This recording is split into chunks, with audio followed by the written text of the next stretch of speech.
రాజ్యమేది లేదు గాని రాణిలాగా చూసుకుంటా కోట కట్టలేను గాని కళ్ళల్లో నిన్నే దాచుకుంటా రాత ఎట్లా రాసి ఉన్నా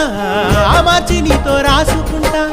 స్వర్గమంటూ ఉన్నదంటే అది నీతోనే ప్రతిరోజు పంచుకుంటా నిన్ను గన్న మీ నాన్న కన్నా లారు ముద్దుగా సాదుకుంటా నీకు కోపం వస్తే కొంత దూరం ఉంటా నువ్వు గీత గీస్తే